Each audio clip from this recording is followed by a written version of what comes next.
All right, welcome everyone to the Chicago Football Connection podcast. We're joined by our friends at DeBears Blog Boys. You can follow them on what's your guys' Twitter handle? So I should have looked that up beforehand. No, you're good. It's Tommy K NFL underscore. No, I'm sorry, Tommy K underscore NFL draft.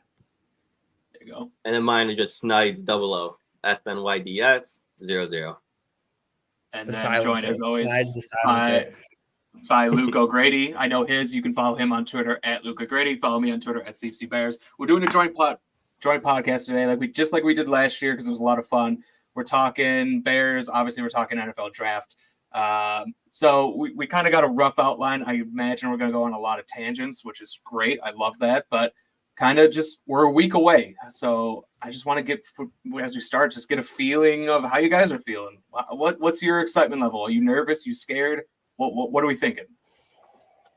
I mean, we were joking about like before the podcast started about what we're going to do at one, as if we don't know. And everything's better because we know what we're going to do at one. The rest of it's almost just like, gravy. And there's a lot of different ways you can go about it. I think, the fact that there's a scenario where trading up I'd support, staying put I'd support, and trading back I'd support makes it exciting, because I honestly think that there are situations where polls will consider all those depending on how the board plays out. And I don't know if I've ever been so unsure of what the Bears would do at a spot in a long time. Yeah, that's where I'm at too, Luke. I mean, not only are you painting, trading up or trading down, but then there's the position debate that, anyone can make a case for why you do it. So like you said, I've never been so unsure what the Bears do at 9. And, and someone could, come out with the take like, hey, do this at 9, and a ton of different avenues. And it's not football literate. Like there's actually a strong stance behind why you can support that, and plenty of avenues there. I think we're going to get a really good idea about like what Pole's MO was in the first round after what he does this year. It'll be like we'll start to have like a good enough sample size of what his first round and draft as a whole approach is. And but I think at the moment, like if you made a case for like a bunch of different positions and a bunch of different players, even if it was just staying at that 9 spot, like not even considering trades, even that's a really tough conversation. And like I said, if you were to make the arguments, I could hear it, but I think after the draft, we'll start to get a better idea of, when push comes to shove, where Poles really thinks the value in team building and the draft is. Yeah, I think me and Steve were talking about it before the draft or before we started this tonight, and we were like, there's not a whole lot of nightmare scenarios that they could pull off at 9. Like they're in a pretty good spot to like not screw this up, which as a Bears fan, it's a new feeling. Like, right? I know. What they're going at 1. They're making the right decision. They made the right decision this offseason. And at 9, it's such a good class where like they really can't go wrong in a whole lot of spots. I know Snyder might disagree. He thinks he's kind of locked in on what they should do at 9, which we will get into as this show goes on. Yeah, they made the biggest right decision so far. So everything after that is gravy. Like we know we have the quarterback. So like you said, like I do have like a nightmare scenario or two that I can think of, but I also think those scenarios are a little bit unrealistic. Like I think they're in such a good spot where there's like 7 or 8 things I'd be absolutely fine with, and like 1 or 2 things I'd be like scratching my head with. So like that's a good place to be. So I guess let's start with like the dream scenario. Like if next Thursday, what is your dream scenario for the Bears? Pick 1, pick 9. Is it trading? Whatever it is. Let's start with Tommy. Why don't you go first? My dream scenario is one of the wide receivers falling to 9. And if we're keeping it realistic, it's going to be either Neighbors or Odunze. Probably Odunze. I think, everyone's kind of wised up to Neighbors being a top 5 player in this class. I think he'll be gone probably. So if Odunze falls to 9, I think the Bears have to, like I've said this on podcasts before, I think they have to do everything they can to make Caleb Williams work. And in order to do that, you have to invest in the offense. And that's, if they're going to stay at number 9, that's what they should do. They can't screw this up again. Like this is the highest investment they will ever be making at the quarterback position. And I'm doing everything to ensure under his rookie contract, while he develops for those 4 years, he's got everything he needs. And I know Keenan Allen, that was a great trade. I was a huge fan of that. He is 32 years old on 1 year deal or 1 year left on his deal. Right. I'm ensuring that he has a top wide receiver 1 and wide receiver 2, which is why I think staying at 9 to take a receiver in this class is the dream scenario. just to play devil's advocate real quick, because that's actually my dream scenario too. So this is literally devil's advocate. The one knock that you had there really is against Caleb Williams is that he plays too much hero ball, which I think is a legitimate concern. Like, he plays too much hero ball. So obviously getting a wide receiver is going to help him tremendously, but couldn't you make the argument that to mitigate the risk of that one flaw, like get him a good defense, and so that doesn't have to play from behind and be a hero all the time, and he can be a little bit more of a game manager? I think I think the idea is good, but it's like, if that's the case, what defender, like if you're sitting there at 9, is your dream defender there? You have to be in love with one of the tackles, because I don't think you could really be in love with one of the edges. Like, honestly, like if he takes an edge at 9, I get it, and that's what I'm saying. When I think you start to get an idea of what Poles thinks as far as like his team building approach, but I don't think from a talent or big board point of view, there's anyone I'm in love with that edge at 9, or like honestly, there are some corners in this draft I think are being really slept on, that if they took, like, I guess I would get, but like it's got to be either Johnny Newton or Byron Murphy, and like, I love Johnny Newton, and the fact that everybody's sleeping on him this much must mean that injury thing is bigger than people are giving it credit for, because nobody has any doubts about that tape. So as much as I'd want to say, honestly, sit there and take Johnny Newton as my like dream scenario, I'm starting to get scared by that too, man.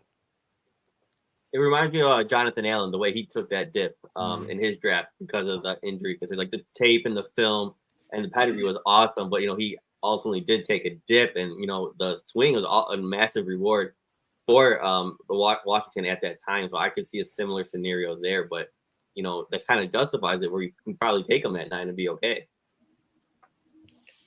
Yeah, Steve, I think to get back to your point, I would argue like playing hero ball, like I don't think a defense, like it could change it obviously, but the Bears defense was like pretty solid last year, right? Like I don't think it's a disaster.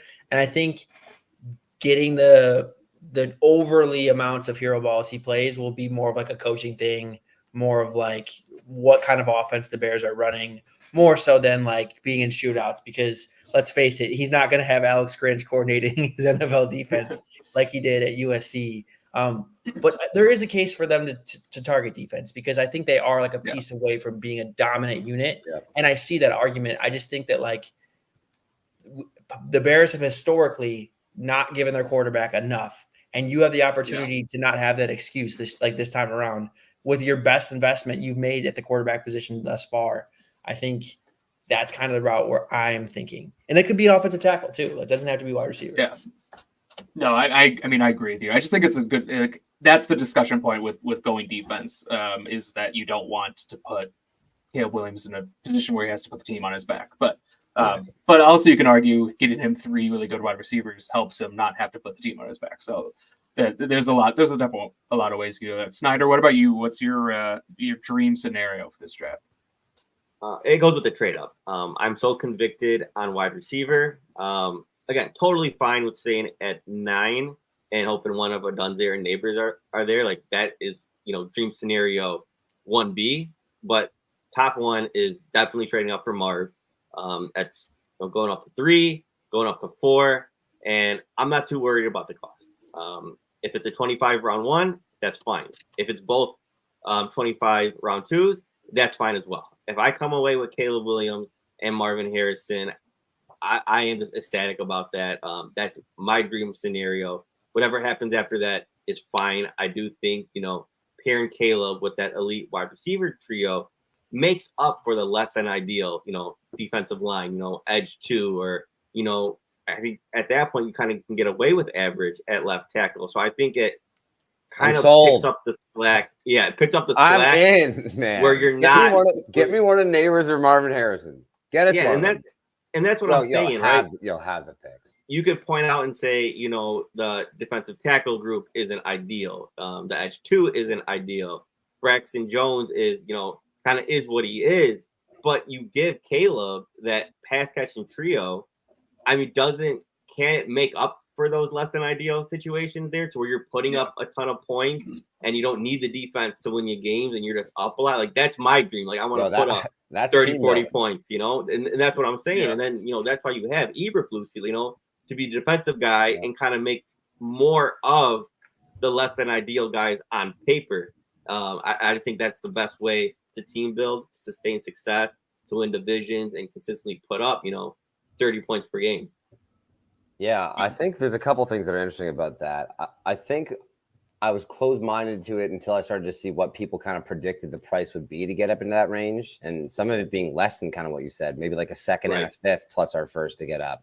And I was kind of on board with, if it takes our first or 2 seconds, if it means getting up for Neighbors or Harrison, I was okay doing it. And that's honestly probably like the meatball fan, because I've seen the analytics guys basically say you almost never want to trade up.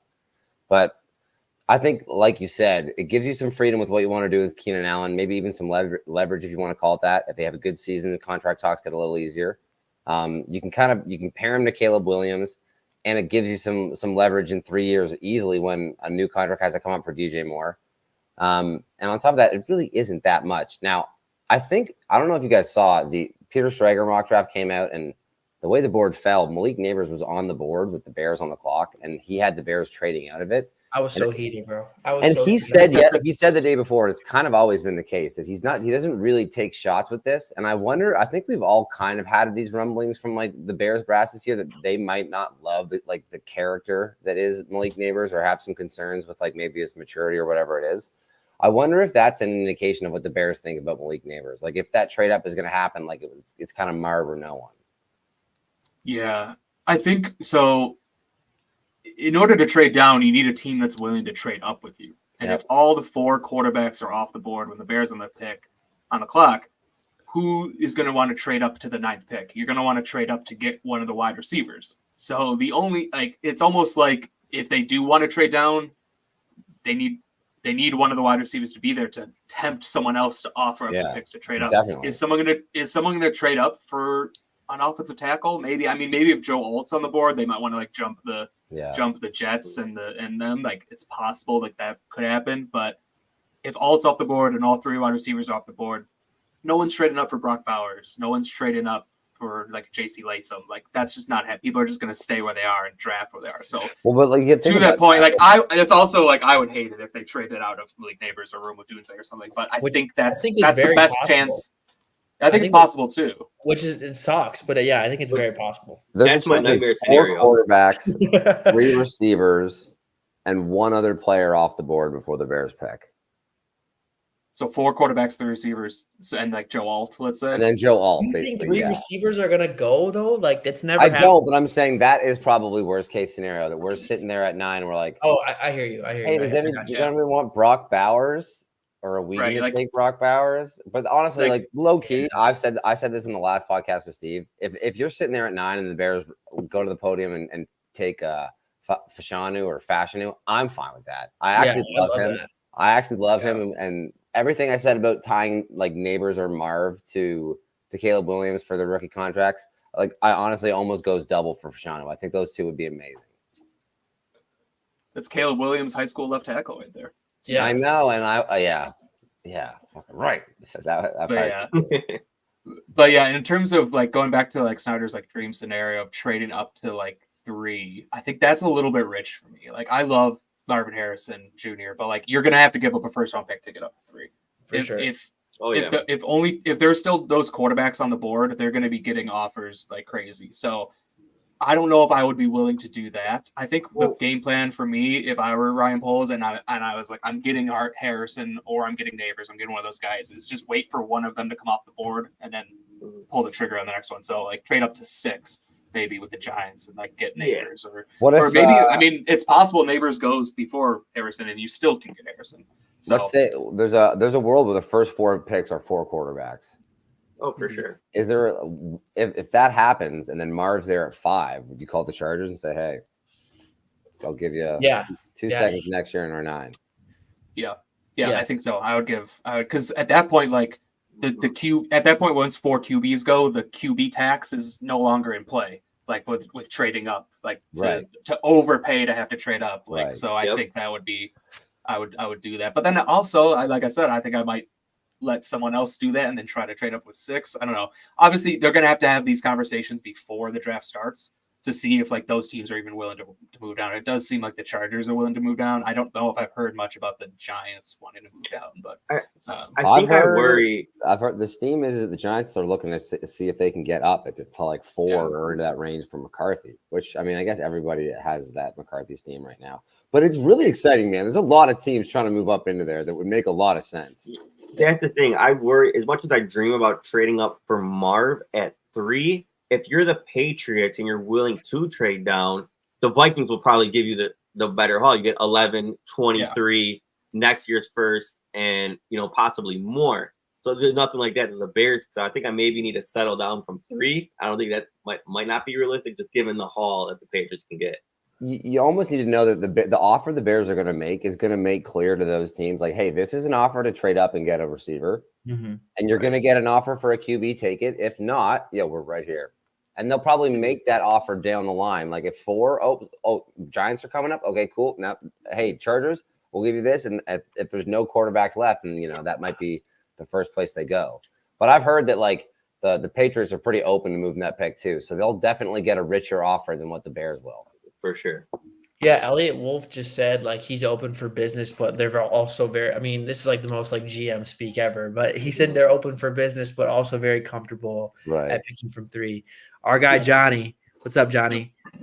He said I think at that point you'd have to trade down to the 20s if you're hoping of trading down. Dude, if I'm trading down to the 20s, that's in this scenario. So it was a 2-part. So like that's it. But all 4 quarterbacks, all 3 wide receivers are gone.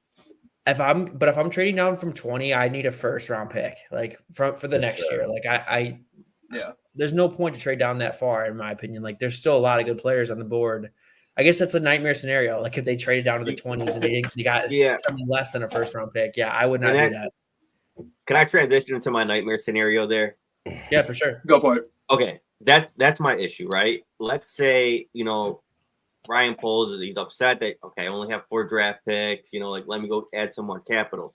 My nightmare scenario is trading down to the teams, adding, just simply a round 2 pick, and then maybe you go like Brian Thomas, and then maybe draft like a center in round 2 or interior offensive lineman in round 2, right? Versus when you had, the situation right there, like, okay, let me get, one of the top 3, elite prospect wide receivers. Now you trade down, you take Brian Thomas, who is way more risky than the top 3. Like the gap between the top 3 and Brian and the next wide receiver is so huge that just a second round pick and then a swing at an interior offensive lineman doesn't do it enough for me there. The gap is way too big. I think if you do the trade down to that range, you need to start to think, okay, the pick we picked up becomes a receiver now. And now we feel better about taking Dallas Turner at 15, or we feel better at taking Johnny Newton at 19. And then honestly, that's when you can come back and say, okay, we traded down, and now that second pick became like, instead of getting Romo Dunes, we got Johnny Newton and Roman Wilson, or we got Dallas Turner and Ladd McConkey. Yeah, but I guess my nightmare scenario, if they do the logic reverse though, Brian you Thomas, cleaned it, cleaned it up to where it makes total sense, right?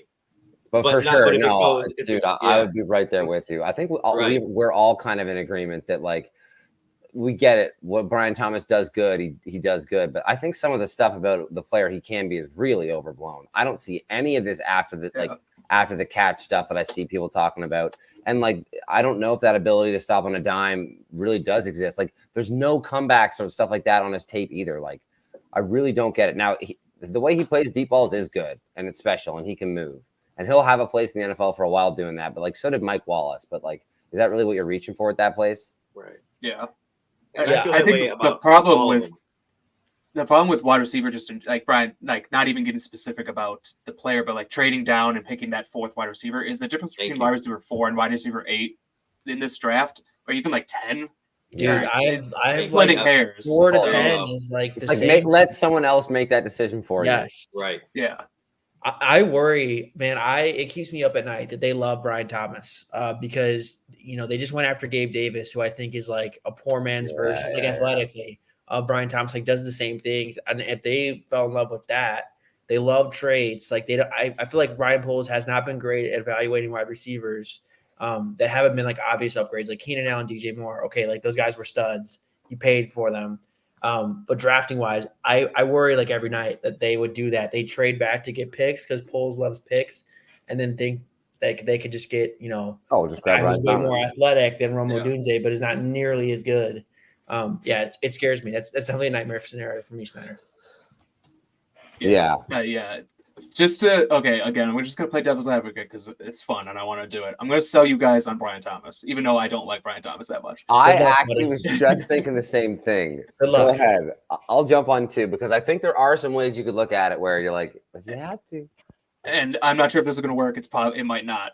But think about Brian Thomas on the field with DJ Moore and Keenan Allen, and how that opens up the short game for Keenan Allen and the intermediate of the field for DJ Moore. And it's just an element to the offense that I don't know if they have right now, which is that vertical threat. So again, I wouldn't do this, but just like this, I could see the thought process behind it is you can get that vertical threat, and he's going to dictate coverages. Totally. Like maybe like Land McConkey, who I love and I have rated high over Brian Thomas, doesn't necessarily dictate coverages. It does make it difficult for them to play man coverage, but you know what I mean. Like Brian Thomas is going to take the top off the defense. They're going to have to drop into like a cover 2 shell pretty much on every play when he's on the field, and then just let Keenan Allen cook underneath and let DJ Moore cook over the middle of the field, Cole Kmet over the middle of the field. Yeah, just opens up the offense a little bit. I think honestly the way to look at it would be Brian Thomas might be like one of the better receivers for the Bears like in 2024. But like if you were looking at the players that you're going to draft that eventually are going to need to be the DJ Moore or the Keenan Allen of your team, a lot of the other guys you'll take in 2 to 3 years, if they need to be the guy, are probably a lot more likely to be that. If Brian Thomas is asked to be the star of the show, you can kind of take away a Brian Thomas if the rest of the guys can't beat you. But like you can go get a Ladd McConkey or like Romo Dunes, Malik Neighbors, Marvin Harrison Jr. The list goes on. Some of the other guys too. I mean, we could probably go pretty deep into it, but I just don't know if that's true. Brian Thomas probably will always be at his best as like the second best option on the team. Yeah, I literally wrote you guys' arguments. I said, in a vacuum, I love Thomas Jr.'s fit with the Bears. They have a situation where he can start off as solely a deep threat while he learns to grow the other areas of his game. I just don't love paying a top 20 price for him. I don't think he separates himself enough to be worth that kind of capital. Like from exactly what you said, Luke, from like round 2, like I just don't really see that much of a difference. If you're chasing deep threat, okay, I'll take Devontae Walker in the 4th round before I'm like, rushing to get Brian Thomas in the – if that's the sole thing you're looking for. I think Brian Thomas, don't get me wrong, is a lot better than Devontae Walker. I'm just thinking if that's all you need, I'd rather let Tyler Scott kind of grow into that role than pay a top 20 price for Brian Thomas in this draft class where there's like studs at every position the Bears needs, which is why I couldn't really get behind taking him that high. And also, too, I'm kind of biased in the fact that, like, I think the project receiver thing is overrated. Like, name me a couple guys that start off as projects and got that much better in the NFL or became that much more than they already were. It's like really hard to come up with examples. I think Terry McLaurin's like really the only one, but other than that, like it's just like not a good formula to follow in my opinion. Yeah, college production for wide receivers is so important. Yes, it's like one of the best. I hate to you're not scouting the stat sheet because obviously the film still matters, but it's a position where if you're not a productive wide receiver in college, you probably won't be a productive wide receiver in the NFL. There are outliers, of course.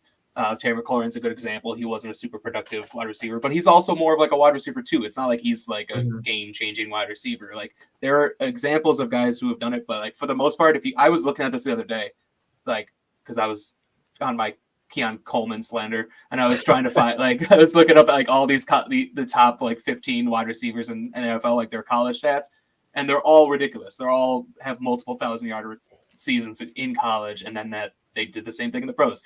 It's like that meme from the movie Moneyball. Like, if he's a good hitter, why isn't he a good hitter? Like, that's how I feel about wide receivers. If he's a good wide receiver, why isn't he being a good wide receiver in college? Yeah, I mean, they're all fair points. Yeah, I didn't mean to make this a Brian Thomas, little tangent here, but I think you could just argue that for a lot of the receivers that aren't in the top 3. Like, I think it's a good discussion. Kiss receiver goodbye, in my opinion.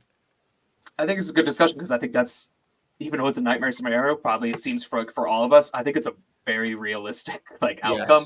So it's nice to talk about.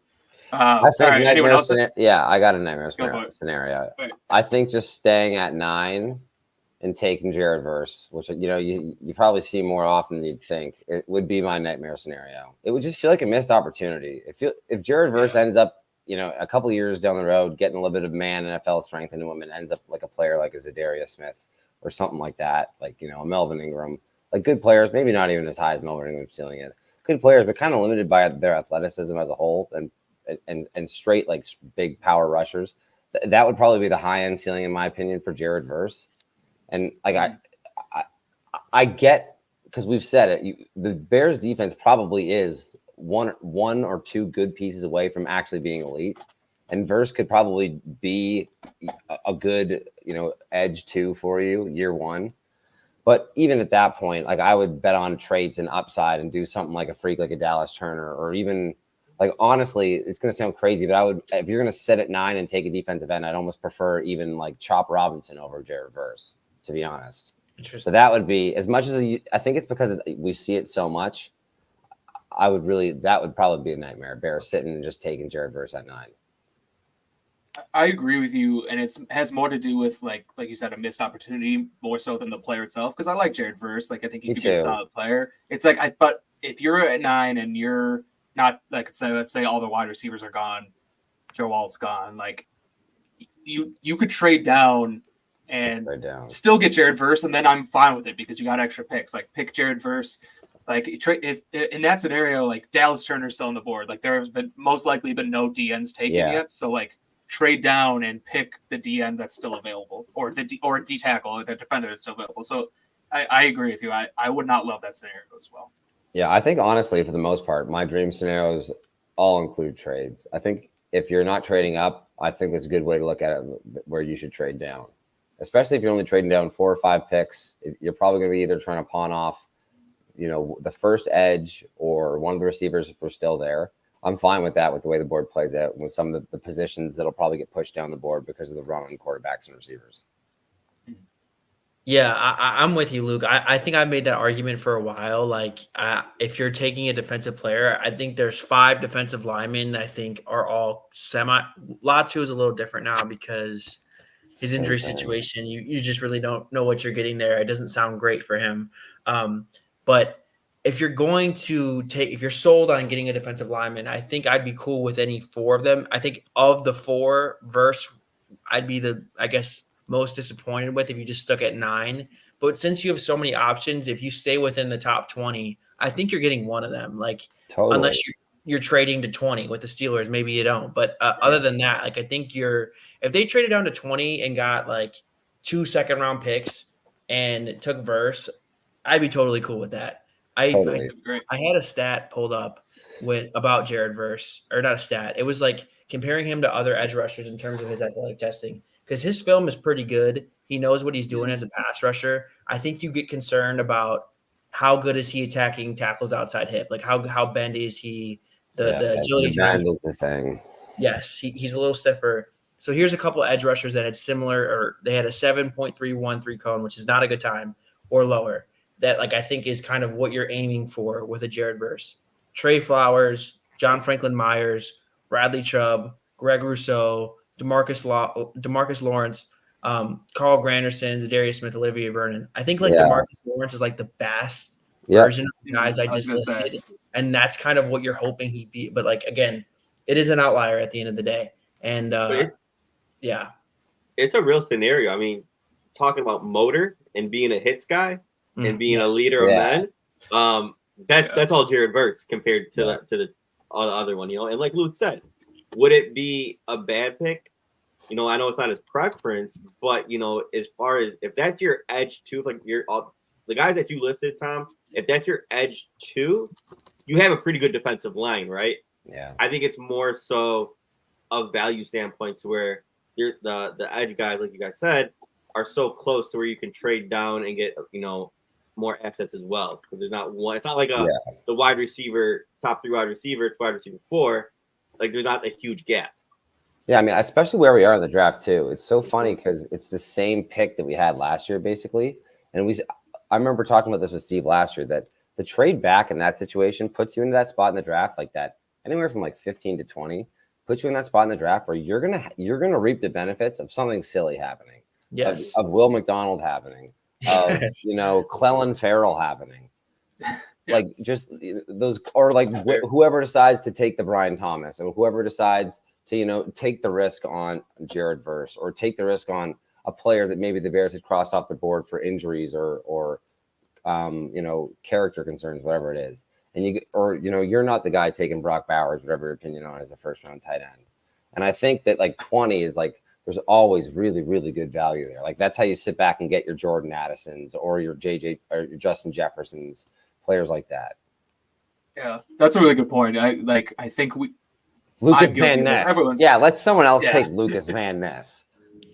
Yeah, I'm guilty of this, and everyone's guilty of this. Is like you talk about the NFL. We talk about the NFL drafts and like absolutes. Like, oh, there's no way that guy's going to be available there. But then every year we get surprised. But so like saying like, oh, we're picking 20. There's not going to be any good players available. Like you're sort of Elijah Cancey's still there. But yeah, like there'll be someone. Like maybe Jer'Zhan Newton could easily be there. Like Verse could be there, and like so. CeeDee Lamb and Jerry Jeudy were picked late in the draft. Like that was nuts. 100%. I know Jeudy didn't work out, but CeeDee Lamb being picked 17, looking back on that now is nuts.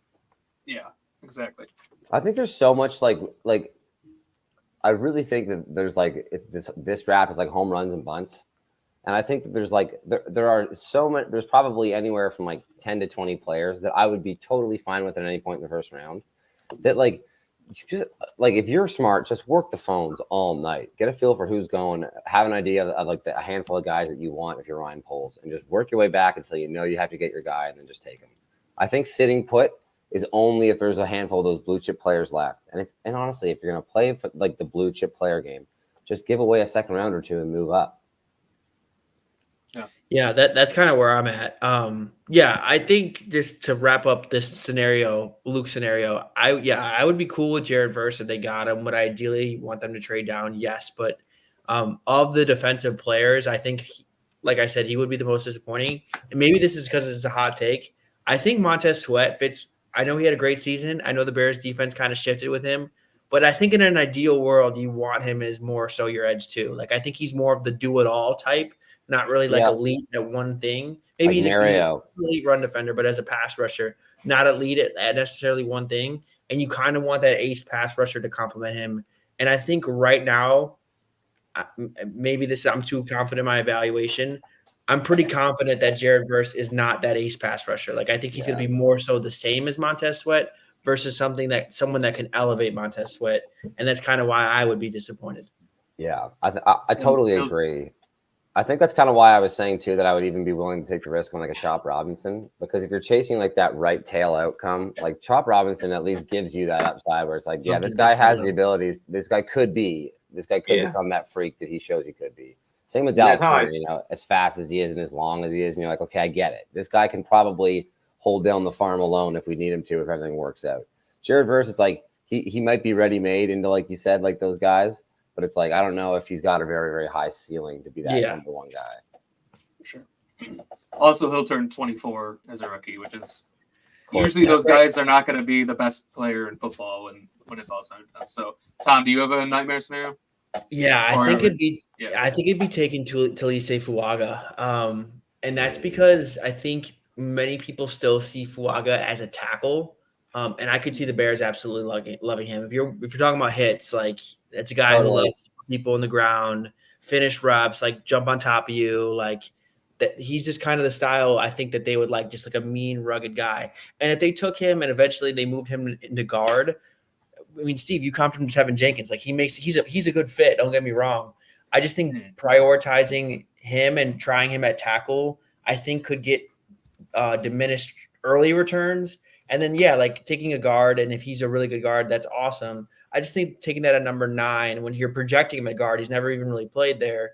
There's a lot of risk that comes with that. I like Fuaga, but I don't love the value at 9. It's kind of like the Brian Thomas argument, especially in this offensive line class when there are a legit handful of guys I really like at tackle. I love Olu. I love Latham. I even like Marius Mims, who I think, some people he's kind of polarizing a little more as pure tackles if you're looking to upgrade over Braxton Jones.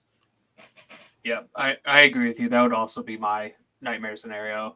And like I'm even of like the opinion that even if you traded down and ended up with Fuaga at like 12 or 13, like I'd still almost think that's nightmare scenario. Like I would like getting the extra picks, but like man, that just seems like such a wasted opportunity because like you just get a better player. Like especially if they take him over Latham or Fashanu, like those two guys, like I think those guys are clearly better prospects. And with Latham, like they both play right tackle. So if you're gonna favor right tackle, why wouldn't you favor the one with better tape? So yeah, that would be just like that'd be to me a nightmare scenario. A little bit less of a nightmare scenario, but kind of along the same lines as Troy Fatanu.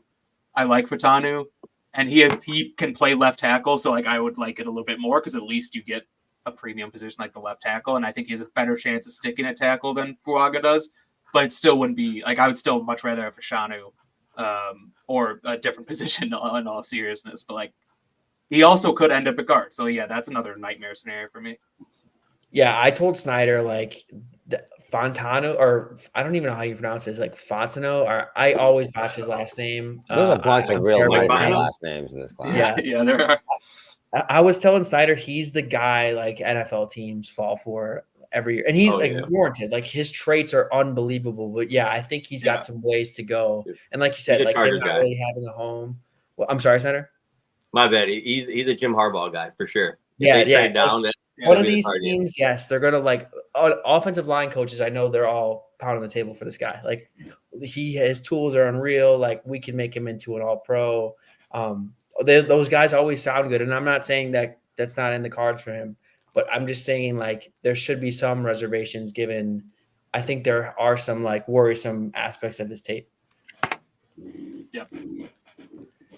Anyone else have nightmare scenario or anything? All right. No, not really. Let's move on. How about? Sorry, Steve. No, go ahead. I think this is a nightmare scenario for some, and I think it's also a polarizing debate that a lot of Bears fans are talking themselves into, and that's actually Brock Bowers at 9. I would be out on that. I'm not on that. I'm not talking myself into that one. I could get it. Like low key, like if you think about him as someone that could potentially produce as much as a wide receiver, you actually are going to get a discount when it comes time to like have to pay him because you're not going to have to pay a receiver. You can pay him like a tight end, which is nice. And it does look like he is a fairly great prospect. I don't know, man. That would drive the analytics guys insane. That's a positional value thing. Yeah, I think I'd have to trade down if I were to do that. It's sticking at 9 and taking him, just given like the tight end projections have been an absolute crapshoot of recent years. Like once Kyle Pitts and his career is not over, he could still turn around. He's had a bad situation, but he was like, people are being crazy. He was like the poster child of all tight end prospects, and like for him to not work out always makes me a little worried about those guys. But I do understand the appeal behind Bowers. Like he can play receiver. He can line up in the slot. He can line up in the outside, in my opinion. And he's been extremely productive since he's a freshman, which, early breakout, it's usually a very good indicator of NFL success. It's just like tight end, you have to have a plan for. NFL offenses have to have a plan for those guys. You can't just plug them in like receivers and expect them to produce. So that's kind of why I'm totally against it, Tom. Like it always goes back to Jimmy Graham with Sean Payton, right? He was a beast with the Saints. And then he gets traded to a totally different offense with Pete Carroll, and his career, totally took a 180 there. And, same thing with the Kyle Pitts. I thought the same things. I thought Kyle Pitts is a freak. You could line him up outside like Gronk in the red zone. You can line him up in the slot. Like he's just the ultimate mismatch, right? But then, then you have these offensive systems that want these guys to block, or they're strictly in line, or, they're competing staffs with a veteran who knows the IQ part of the tight end position more than him. So he's getting more playing snaps. And, I think there's just so much at play for a uber talented tight end, preventing him, from making that immediate impact, on your team. So I just think there's just too much at play. Yeah, I agree. I'm glad you brought this up because this actually is a good discussion because it seems like you either love it or you hate it. And to me, Bowers is a good prospect, but the position thing that really does it for me. Kyle Pitts. I thought for sure Kyle Pitts was going to be a superstar, and he hasn't been. Because tight ends are just a crapshoot. It's a position that's so reliant on athleticism. Like if you look at all the top tier tight ends, they're all super athletes. And if you're gonna and Bowers, I mean, I saw a report today that someone said he was gonna like run a 4.8, and that's why he didn't run. That's ridiculous. Like he's not a 4.8 athlete. I think he's a 4.6 athlete, which is fine. But at 245 and you're running a 4.6, like that's not special in my opinion. And like watching his tape, like he does a lot of really great things after the catch. Like he's a monster after the catch. Like he could do like give him the ball and just let him do work. But like I didn't see him really separating that much, down the field. A lot of his work was underneath and then just letting him kind of run after the catch. So I don't know. I don't think that's a profile you take top 10. I know it's not a profile you take top 10.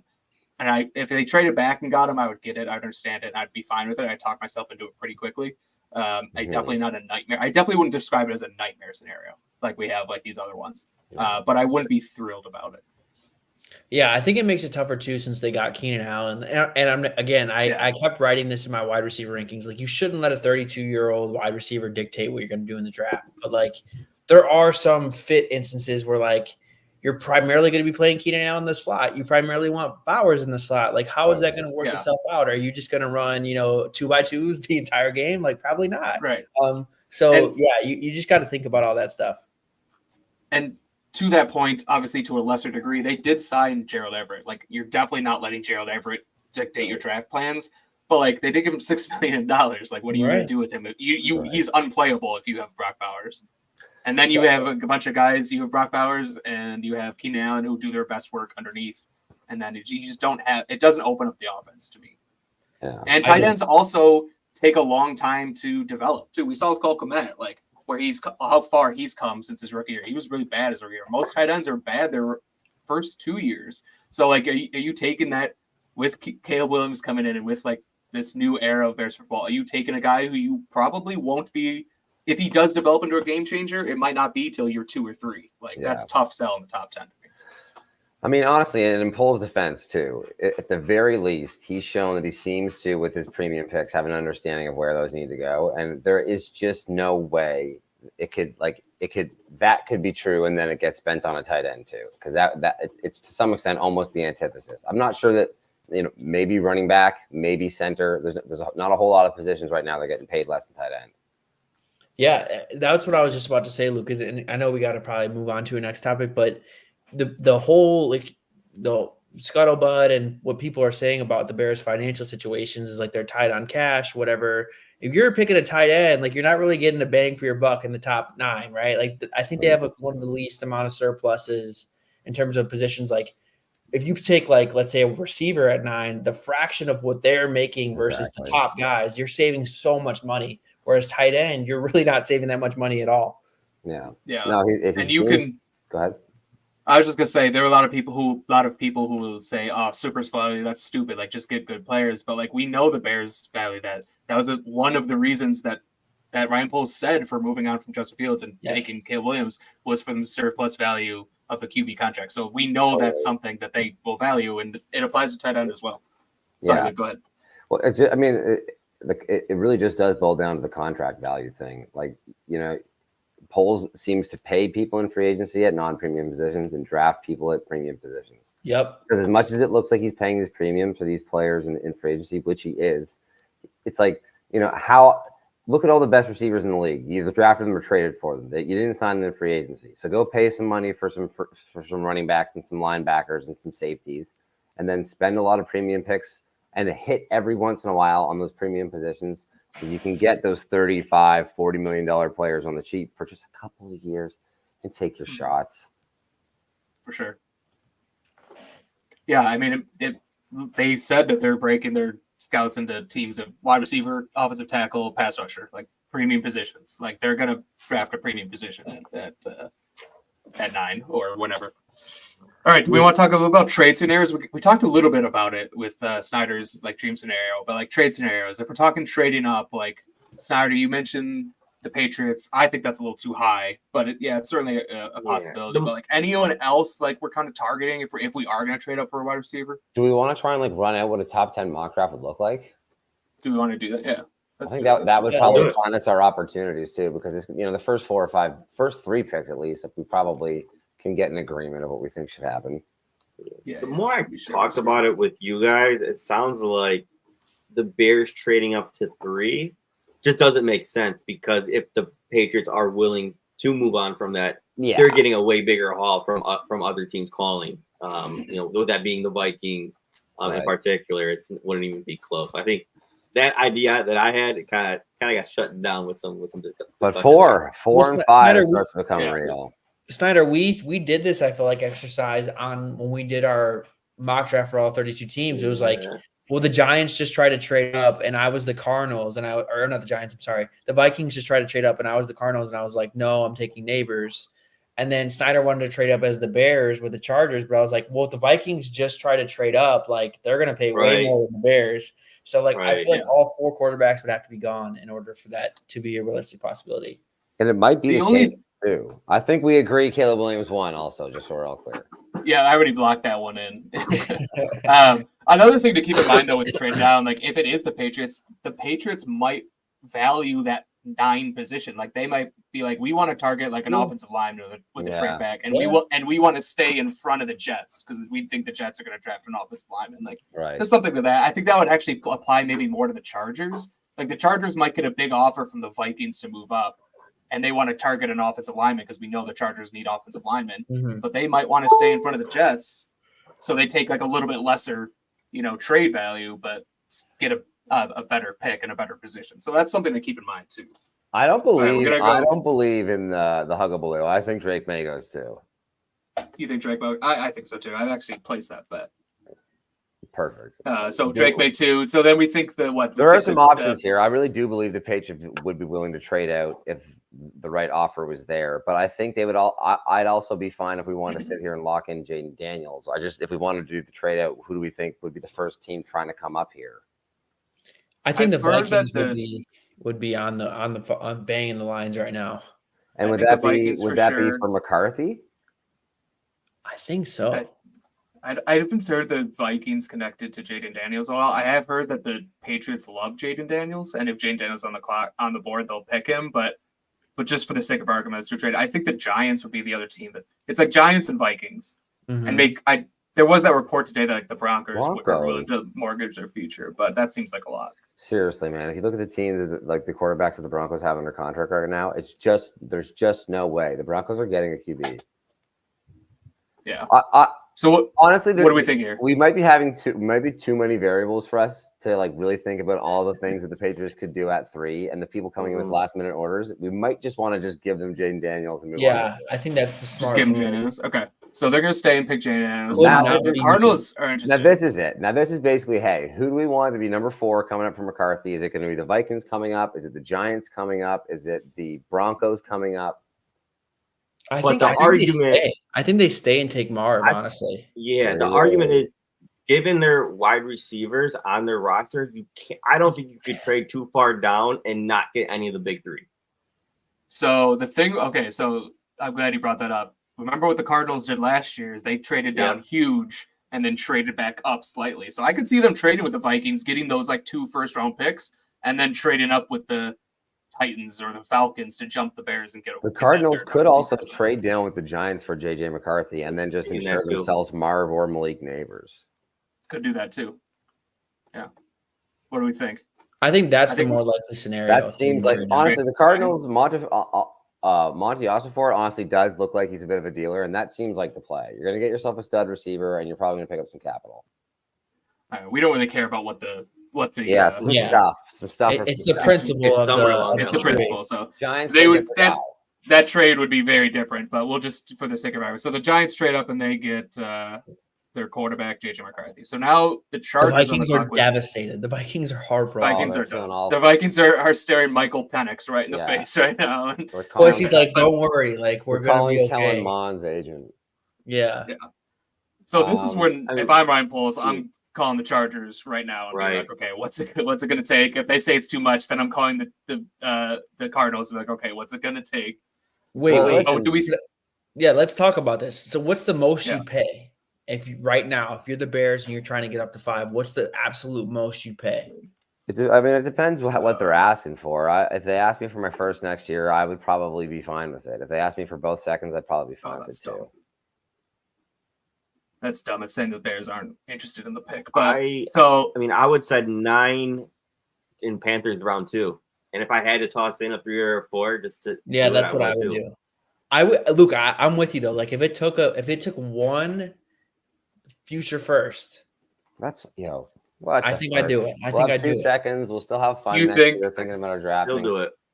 Tom, you would do this 9 and next year's first. If that's what it took, I would start with a second and then see what they want. I'm looking at it and I'm so. I don't think you'd have to pay that though in this situation. I don't think you'd have to pay that. I think a second would do just fine.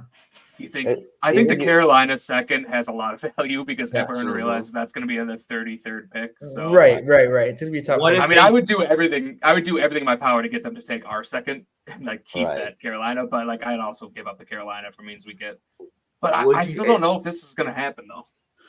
It's not. I don't think there's another quarterback that makes sense that we'd have to be paying a premium to squeeze them out of. I think we basically get to pay the market value here. I do think that this is something the Chargers would look at if it played out like this because they did a lot of fat trimming this year and they're kind of in the place where they're in a bit of a retooling era where I don't think they're looking as much to like sell out for 1 or 2 blue chips as much as fill out the roster with some young talent.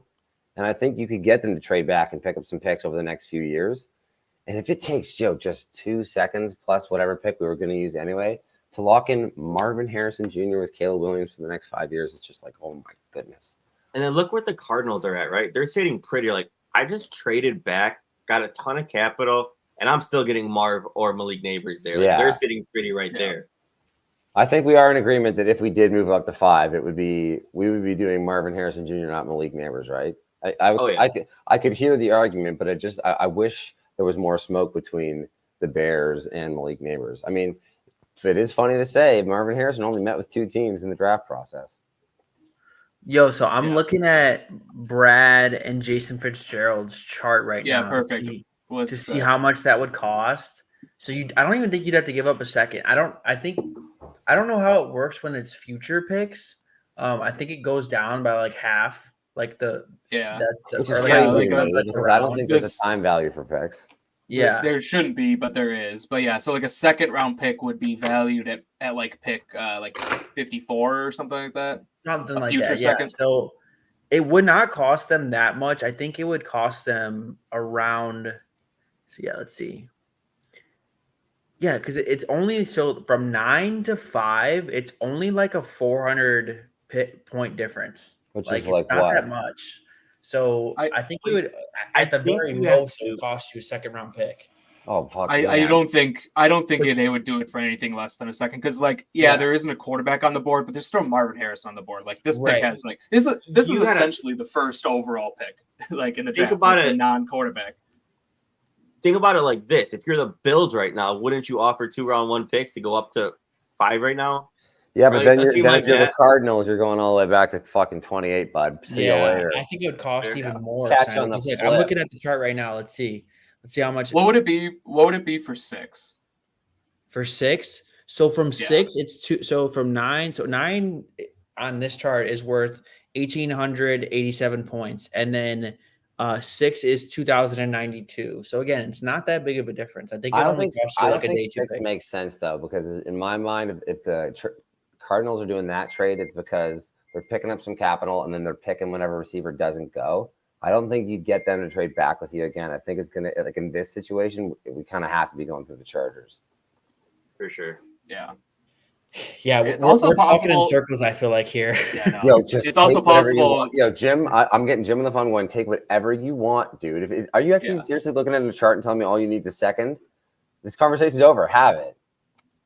What's the maximum you would give up, I guess? So, like, let's say it starts with, from 9 to 5, it starts with the Carolina second, and they say that's not enough. Like, I'd say second. Are you throwing in 75? Are you throwing in 75? Yeah. Sure. I think I would probably do that too. I think the Chargers would want another pick this year. So like 75 and a 2 next year. That's probably what I'm saying. I think you could honestly do, Steve. You could do 70. So what? 75 this year is worth 812 points. That's even more than enough than this math.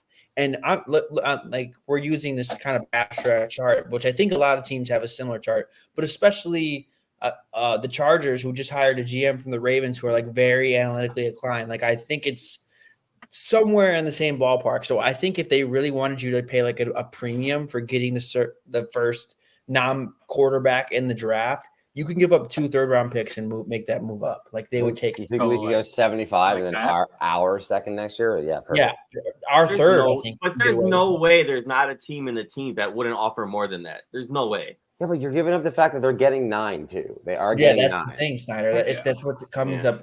Like it really depends on what the Chargers want to do. But yeah, I don't know if they want to stay at 9 and get a tackle. Like I think you're getting your pick of the litter is going to be a lot richer than it would be at like 17 or 18. You know what I mean? Like I don't know. And I think that also like the Chargers, they got Justin Herbert. Like they have like a window that they need. They can't like afford to like trade back so far and like, oh, we'll get a bunch of first round picks and like Right. we'll do this slowly. Like Right. It's a retool, they want not to a like rebuild. yeah, exactly. Like they might like say this year's like kind of a throwaway year, but like next year they're gonna want to compete. So they want to get. But some, you're not like, thinking assets. you're not even thinking the Jets would offer more than that. 1 pick They just down. don't have any picks though. They don't have a second round pick either. Are the Jets really in a have to- position to come up from Marvin Harrison Jr. right now, where if it doesn't work with Aaron Rodgers in the year, I mean, they're putting all their chips in. I mean, because they have Aaron Rodgers. They signed. I also- a lot of dudes. It's true. I don't know, man. The Chargers also in this scenario might just pick Marvin Harrison Jr. Like They could. that's also possible. yeah, we need to decide. That's why I'm saying I think they have to be not overwhelmed, but I think it's got to be more than 2/3 to move on from Marvin Harrison. Yeah, I Unless agree they're more than competing. 2/3. I know what the chart says, but I think you got to do a second in like 75. Yeah, let's do And I that. think That's where I'm at. good. Lock Fair it enough. in. Bears That's just drafted Marvin Harrison Jr. As far as I'm concerned.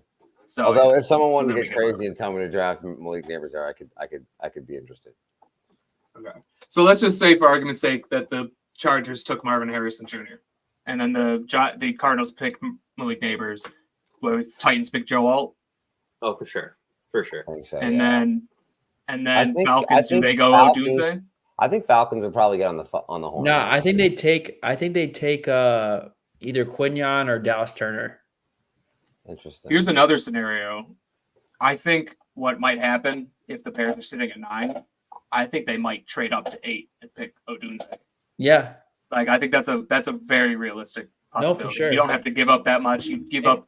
I mean, to move up one spot last year, from 10 to 9, the Eagles gave Four. up a future 4th, so you give up a future 3rd to move up, or maybe even a future 4th and a 5th or something to move up one spot. Right. Like at Like, 8, I think that's would the possible, Colts consider coming up for Romo Dunes? Schrager had them I coming think up. the Jags are watch out. We're going to talk about Jaguars. trade down scenarios. I mean, I don't know if we will, but Yeah. I've heard rumblings and like I think it's been pretty well reported that they would be aggressive if a receiver started to fall that they wanted. So like, Yeah. I think it's a very realistic possibility that the Bears and Jags are the two teams that make a trade down or swap of picks on draft night because it would make a lot of sense.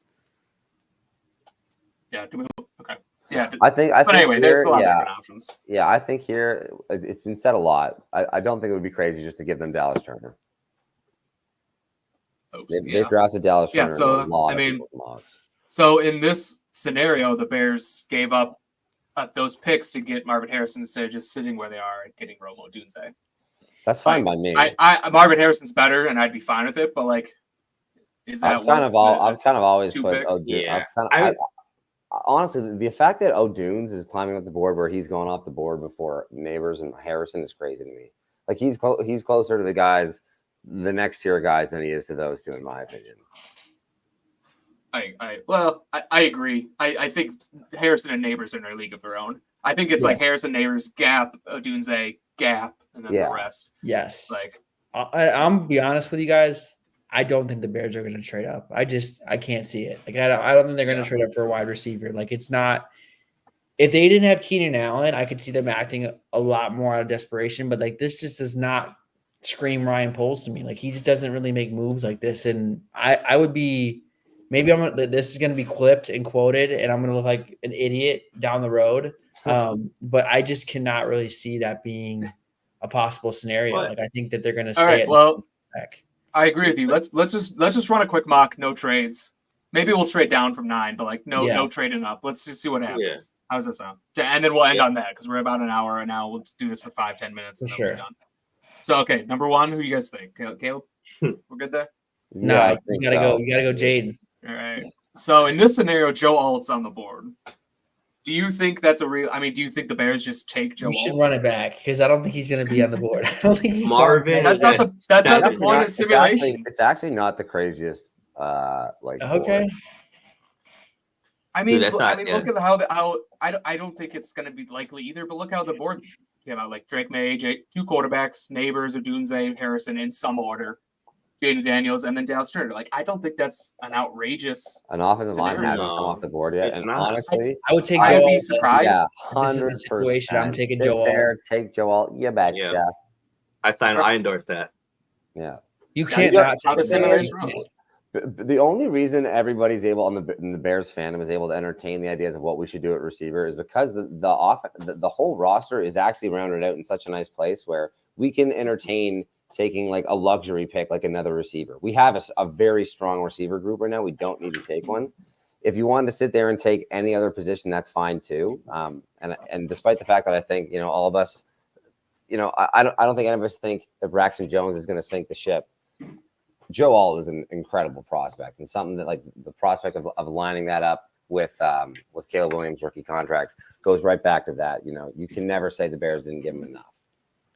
Yeah. And I think in this scenario, the Bears would potentially look to trade Braxton for like a second, third round pick, probably like early third. I'm thinking they'd get like I don't know if they would pull the trigger, but I think they would at least field some offers and see what they could get for him because as much as like you need 3 good tackles, like I do think he has value beyond a swing tackle. All right, we took Joe Alt. I'll bring up the receivers. Who do we let? So we got Joe Alt.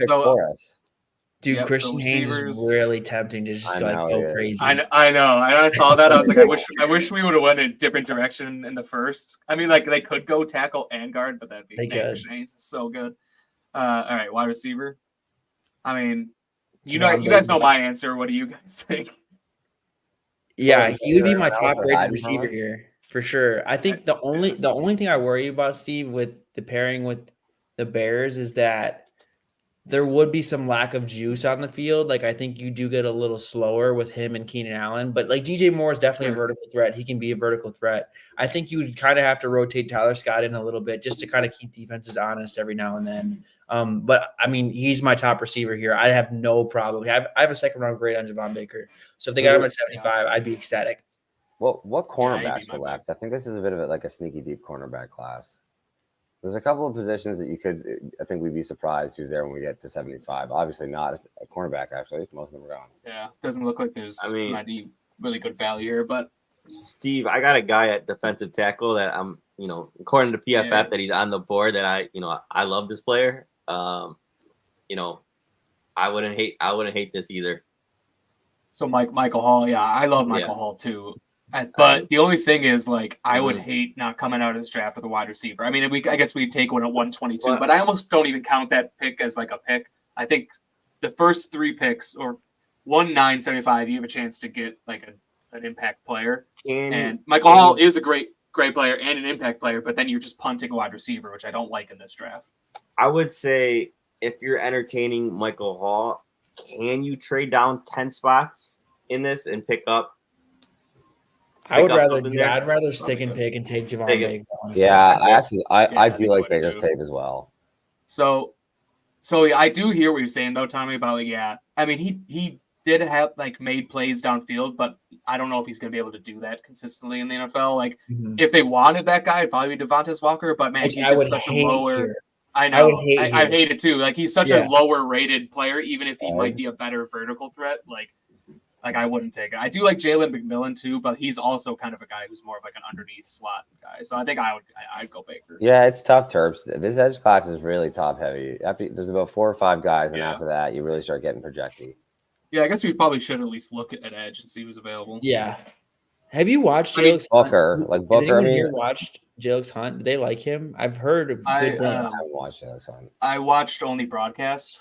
and he looked pretty good. But he's like, it's tough when you're doing the broadcast and watching Houston Christian. Like, who knows what these offensive tackles are doing? Like, but I think he does have like juice, and he tested really well, and he's got long arms. Like, I think there is something there with Jags Hunt. And if he was the pick at 75, I don't know, I wouldn't complain too much. But like, you're really taking a huge risk there. Like, that could be another Dominic Robinson situation pretty easily. Yeah, I think he's probably better than Dominic Robinson, but there's a high probability that he never turns into anything. And also all the Austin Booker is kind of the same way. Like, I like Austin Booker a lot. Dude, honestly, it's a little bit easier, but he could also be nothing. My take on edges on just in the draft in general, either you're taking them really high or take late round flyers. Like, there's no point of middle grounding it because like those guys just rarely pan out. Their likelihood of them panning out versus a developmental guy you take on day 3 is about the same. So I don't really love that draft philosophy unless there's some guy that you really, really like that fell. I just don't really love taking edge on day 2. Yeah, I'm kind of in the same boat. I would take Christian Haynes here. I would honestly, I know that you don't, Steve. I like Braylon Trice too. I honestly thought that he played. I just don't think he's athletic enough to he's not. I know, but it's like I thought the tape was good enough, and it's kind of like bad athlete is kind of the same kind of case for like a Jared Verse, but at 75, I like the upside. He's kind of like an advanced stats darling too, isn't he? Like he is productive in college. I just thought I don't know. Jared Verse, I think is like stiff, but like he's explosive. Like at least he looks explosive and tests explosive. Like Trice, like dude came in at honestly like pounds and like ran like a 4.7. Like I don't know. I just like I don't think he's very true. That's the problem with him. Yeah, the reason like he's like a stats darling and stuff like that is because he never came off the field. He played every snap for Washington, so he had a ton of pressures and a ton of sacks because he was just playing 90 snaps a game. Like, so would love that. I didn't really like him. They would. I mean, I think every team's gonna love Braylon Trice. He's definitely like a high motor guy that like he works really hard, so teams are gonna like love that. But I don't value that. Yeah. All right. What are we picking? What are we doing? Are we doing Baker or are we doing someone else? I think Baker makes a ton of sense because I love his versatility. He can play as the X. He can play in the slot. Like, I think that's kind of like. Yeah, he'll be a nice help for anyone who wants to come off the field. I mean, if you don't want to extend Keenan Allen after this season, I mean, I think he'd fit in perfectly in that role. Yep. Yeah. Oh. All right. So now, I don't like all these running backs over here. No, he's not Bortolini. I like Taj Washington. Have we addressed Limmer? No, I guess we already went wide receiver. But honestly, if you wanted to double dip, I really do like Taj Washington. We could look at wide receiver again, yeah. Taj Washington, they could double dip, even though they have limited picks. Like I could see it happening. What about the interior offensive line? I'm curious to see if you like any of those guys. Do you like? I like Limmer there. Bortolini, Zinter. Bortolini and Limmer are probably the guys. Mm-hmm. Do you guys see the quote from Zach Zinter that Q put out? Yeah, I did. It was about he's like, what motivates you? It's like, I just know that like the guy I'm going against mom's in the stands and she's watching me embarrass her son or something like that. It's like, oh man, that's so I love great. that. Hell yeah. I love that. Means hits. Yeah. I love that. I mean, like if it were me, I'd go Bortolini. I know a lot of people like Limmer, and I'd be fine with Limmer too. I have Bortolini right higher, but like those would be the two guys interior I would like target here. If I was in the mind of Ryan Poles, I would say Tanner Bortolini, the dude who loves everything athleticism. I think that's who they would love. Yeah, he's a nice scheme fit too. And if they're going interior D-line or edge, who's an edge? This is where like you'd be talking about taking like a flyer on like athletes. Yeah, I like him too, and like at 122, I do that. I think. If we're talking like Tommy's like late round athletes, that's like Javonte Jean-Baptiste, Braden McGregor, Miles Cole. Like those are your late round athletes. Cedric Johnson, maybe. I don't know. What do you guys think? I think I kind of like going IOL here because I think it's going to be a need for them down the road. And like I think you could find starters here. Like their guys gets found in the mid rounds, like on the IOL all the time. Yeah, I think Bortolini gives you a lot of nice depth at every interior offensive line position too. Yeah, could play guard too. Do we like Bortolini? Yeah, I'm down. Sounds like a pasta, man. Sign me up. It's a pretty good draft. I actually like this draft a lot. I mean, like alt's not my favorite, but like at 9, not having to trade up for them, like I would love that. And then you think get alt is like a realistic, like the board is going to fall funnier than people realize, and if alt is there, like that's something the Bears fans are going to have to reckon with, and it's probably going to bother some Bears fans.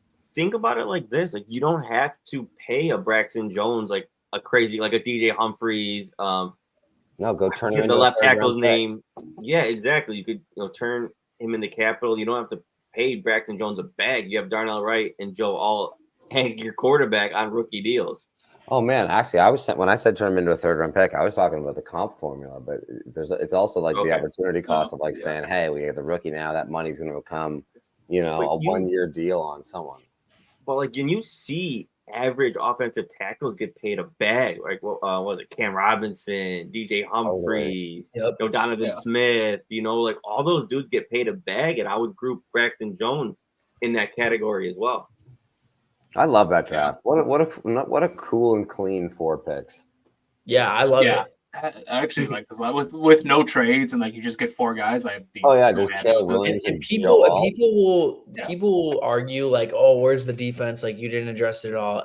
When you have 4 picks in a draft, like just take the best players. Like there's no reason to reach for a position. Also, not going to work out. We have a defense. What we don't have and haven't ever had is an offense that works. Right. Exactly. And then also like to the people who say like, oh, you didn't pick an edge rusher. Like if we picked an edge rusher at pick 122, is that really going to change anything? No. Like even if we picked an edge rusher at 75, I take like a bunch of interior offensive linemen. It's like, well, dude, like the likelihood of I get a starter out of these group of interior offensive line versus an edge, which like historically is just not great if you don't draft one in the 1st round. I'm going to take my odds taking an interior offensive lineman.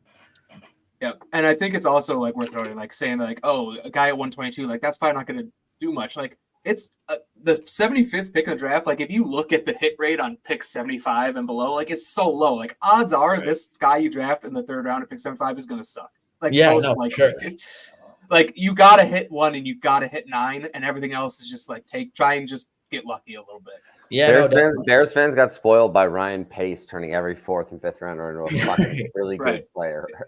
Yeah, missing on every other 1st round pick. Eddie Jackson, couldn't hit on his 1st round picks, but he could damn sure know what to do with those 5th rounders. Yeah, dude, it was like almost okay with how his team building was going. It was like because he was hitting so unbelievably high in those middle rounds, it made up for a lot of the bad stuff he did in the early rounds. Like the Eddie Jackson's made up for the Anthony Millers, and the Tarek Cohen's made up for like the Kevin Whites. Dude, the Anthony Miller and Travis Gibson logic trades, like those were nuts, man. Bro. Yeah, dude. It's so nice. It's actually so nice to have a quarterback, have a GM now that just doesn't get dragged like that. Mm-hmm. It's like, no, man, that's not how this goes. Think about that. I'm sorry to get off topic here. When the Bears traded, because they took who was the center with James Daniels, right, with their own round 2, and then they traded back into round 2 with the Patriots, right, and that made us miss out on the class in the 2nd round with Debo, DK Metcalf, and all of them, And who we traded up for? We traded for Anthony Miller, who was my guy. Like I was ready. I know he was my guy too. They induct him in the Hall of Fame. Like, I love. That was the same. As Debo. My bad. What I'm trying to say is that draft. It was the 2018 draft, right, where we took Roquan, James Daniels, and then we traded with the Patriots to get another 2nd round pick. But then that made us lose the 2019 2nd round pick. That was in the class with Debo, DK. My bad. Yeah, that's what I meant. Got it. That's the time value of picks. There's going to be good players at that place next year. There will be. Don't forget it. Yeah.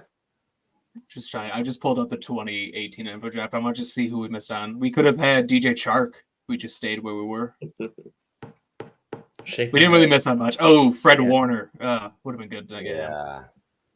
Yeah, he's a pretty good player. Anyway. It's all right. Mark Andrews. I really like that. Ever heard of him? Anyway, let's not go down that. Let's not go down that road. All right. Anything else we want to add before we just wrap it up? I think we covered a lot of ground here. I did too. Yeah, I think it's good. I mean, I think honestly, I think from what I can tell and from how little consensus it is, I don't think it's funny to say. I don't think I would be surprised if we're surprised. I think we'll learn a lot about kind of the way that Ryan Poles approaches this, but I don't think that anybody can really pin down exactly what the Bears are thinking right now. We didn't discuss it, but the way we'll end this is just gut feeling. Who we picking at? Oh no, It's a great call. Let me finish that. What I believe what Buddy was saying was gut feel what the Bears will do 1 week from tonight. I mean, 1 week from tonight, right now, we'll already be off the clock. Gut feel. What do you think we're doing, Tommy?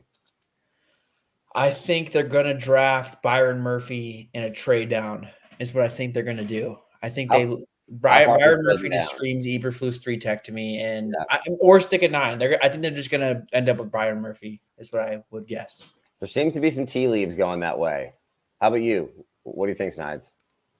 So I want to talk about Tom saying Byron Murphy at 9. A lot of the older Bears fans who grew up to love like the Lovie Smith, Tampa 2 era. It's like a carbon copy of your Tommy Harris and Tank Johnson with Jervon Dexter and Byron Murphy. So it makes total sense from a schematic standpoint. And he's a great player. On most boards he's ranked, in the top 15. Even if you do take him at 9, I mean, is that really a reach? Like, I think it's fine. I think he fits great, and I think he can be a game wrecker on the inside. So I it's not even a nightmare scenario. I could actually get behind it. Yeah.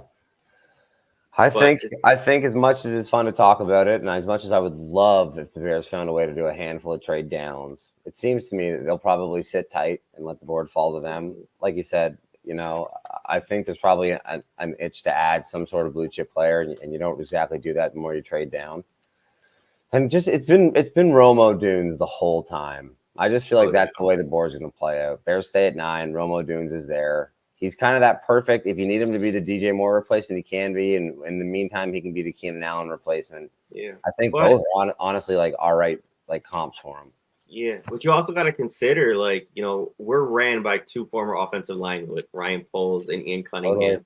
Our head coach is a defensive dude. Like, to me, that, team that, having that pedigree there is that trenches, right? Totally. So they might see okay, every year, we get flooded with wide receivers on, day 1 and day 2. I could get one maybe at 75, and to where, the offensive tackle hit rate in those rounds and edge or defensive line hit rate in those rounds are severely lower in comparison to wide receiver. It's a really good point. See that. Yeah, I could and obviously it's not my preference, but I'm just saying, those classic football dudes might just think okay, hey, round 1 is really my only spot to get, a difference-making edge rusher or, an elite level offensive tackle, whether that's Olu, Joe Alt, and I just think they could have that idea behind it because wide receiver is kind of known to be a little bit more available. That's exactly, Snyder, why I think they're going to go Byron Murphy because they're going to think like that. Like they're going to think they can get a receiver on day 2 because they already have their wide receivers 1 and 2. Good point. And I think they're still behind Braxton Jones. Whether I agree with that or not, I think they're still rallying behind him. I still think they want him to succeed. And the biggest need you could make, biggest argument is edge, but I think just as pass rusher overall. And I think Byron Murphy, to me, screams Eberflus the most. Traitsy as hell. That's the thing with Newton. I think Newton's a good athlete. I don't think he's an elite athlete like Byron Murphy, even though I think Newton's the better football player right now. I think Murphy kind of just is like a bull in a china shop, exactly what Eberflus wants. Yeah. Yeah, I mean, last year at this time, when on the days leading up to the draft, it started to become a lot of smoke to Darnell Wright. It really started to become clear in the days, a couple days leading up, there's going to be Darnell Wright. And I think a lot of that too, when we were making sense of it, was hey, we do have Ryan Poles and Ian Cunningham, both former NFL linemen, in the room. And when you're talking about, not knowing which way they're going to go and kind of learning more about the players they like to draft in these situations going forward, it's probably a good call on Snyder's part that if you're going to err on the guessing side, that offensive line is probably something they're still probably looking at pretty seriously. For sure. And just trenches in general, Yeah. So I think that was just my take. What do we feel? Steve, I don't know if we can hear you. I think it might be on mute. Yeah. We're having some connection issues. Write it down. Final guess. What do you think, all things considered, Bears end up doing? We got. I said Romo Dunes. Tom said Byron Murphy, and Snide said he thinks CFC anything. Steve, my guy. He just said Byron Murphy as well. Yeah, we see it the same way. Yeah, my hunch is trenches. Yeah, and to be fair, when we talked about last year around this time, it really started to become clear down the stretch that a lot of smoke was coming towards Darnell Wright. It feels like that same treatment has been with Byron Murphy the last couple of days. If you haven't been paying attention, that name has been coming up with Bear stuff a lot, and where there's smoke, there's fire, right? Can you hear me now? Yeah. Hey. Yep. All right. Yeah, I'm back. Sorry. I the reason I brought this up in the first place because I was going to say I was going to say Byron Murphy. Like I think that's what's happening because basically for whatever you guys said, but like it just seems weird that like you see all these national guys who are saying like one guy who's going to go higher than everyone thinks is Byron Murphy. And you have seen like a little smoke with the Bears. And I think he is going to go top 10. Like I think the Bears are going to take Byron Murphy at 9, no trade down. And honestly, I could be behind it. Yeah, I like Byron Murphy. So I'm not. Yeah, I'm I not do sure I like too. him a lot. It's funny. I think a lot of people that are not exactly tuned in will hear Byron Murphy, and for whatever reason, he wasn't really touted as like a person to be drafted in this position as the draft process led up. But like the tape around him always been the same, and like his stats have always been the same, and he really is an unbelievable prospect from a straight rushing the passer from a defensive interior point of view. He's about as good as we've had in the last couple of years. Mm-hmm. I think the big guys, we probably wrap it up. We're going way long, but like I think people's big boards, like it reminds me so much of like when college basketball and like college football does like their initial like preseason rankings, and then they're just very slow to change it. Like no matter what happens during the season, like well they were ranked number 1 to start the season, so like they're good. I know they lost 3 straight games, but they're good because we thought they were going to be good, and that's how like big boards are. Like this guy was a late first round pick, and even though his tape was amazing this year, he's a late first round pick because that's what we had him. Like you can move him up a little bit, but we're not going to move him up too much. Yeah. And that was happening with Byron Murphy, and now people are actually like watching Byron Murphy and like, wow, he's really good. Like we should move him up. So that's why now he's the consensus 17, like on the consensus board that like kind of factors in all the all the media outlets and draft analyst boards. He's 17 right now. So I mean, like, yeah, Steve, he wasn't even on the radar to start the year, like you said, and like that's a massive jump. And Darnell Wright was the exact same way. No one really knew about Darnell Wright until everyone started to kind of get into his tape and was like, holy crap, like he could be the best offensive tackle in this class.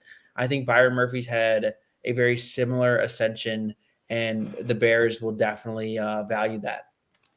Yeah, boys, here's a great one. I don't know if you guys are grinding the mocks, people. That's what I'm on right now. Yeah, that's what I'm on. Grinding the mocks, man. Like as less than a year ago, he was a 5th round pick, and even if you want to go back just 5 or 6 weeks ago, he wasn't even in the first round. Yep. That's right, Terps. I was going to comment because Tom was like, no one had Darnell Wright as the offensive tackle, and I was like, oh, dude. I did call since him, like November. I did call him to the Bears. I did. You can go back and listen to Bears Blog Boys on the night before, or like 2 nights before the draft. I did say that's who I thought the Bears were going to take. Yeah. No, I think the first person in the whole draft process last year that you kind of were like, I think this is my guy was Darnell Wright, from what I can remember. But yeah, Byron Murphy, like in the last year, has basically done about a full 5 round jump into very likely being a top 10 player in the draft come next week. And I think it'll surprise some people, and it probably shouldn't. Have you guys dove into his like advanced stats, like 91 pass grade, 80 run defense grade, 20% pass rush win rate, 9.5% run stopping rate? Like it clears it clears, dude. Yeah. Oh yeah, it's like some of the prospects that in the last couple of years were sure things in the defensive tackle position, like your Leonard Williams, your Quinnen Williams, your I'm blanking now, but the kind of guys that were those like next level prospects. As far as advanced statistics are concerned, Byron Murphy was right there, and he wasn't playing against slouches either. Like he really does deserve to be starting to creep into that territory as far as where he's projected to be picked. Yeah. All right. I think we're good. We got an hour and a half. Like, I think that's good. Like, I gotta get going. Yeah. I got all shit day, I gotta man. do. Low But, key, I finishing know. on Byron Murphy is probably fitting. Yeah, for Yeah. sure. But All right, yeah, this was fun, guys. Tom, Snides, thanks for coming on. Like, Yeah, boys, this is awesome. always a good time. And then Luke and I will be back next week. You know, Probably week of Wednesday the night. draft. Probably, I would say one more little touch point to see if there's any Yeah. last minute.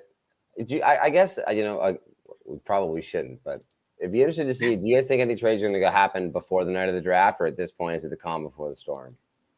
I think it's calm. Yeah, I think it's calm. Yo, nice. Let's do it. If anything, it'll be the Vikings. That'd be my only. Right. That would be the only You one. kind of already told the league, Yeah. hey, we're coming. Yeah. Mm-hmm. Yeah, if there is one, it'd be the Vikings trading up to like 3 for a haul. But yeah. Right. All right, boys. Good All right. stuff. Well, we'll find out next week. Thanks Yeah, we everyone for will. listening. Cheers. Bear down, like, follow, all that stuff. Good night, everyone. Peace.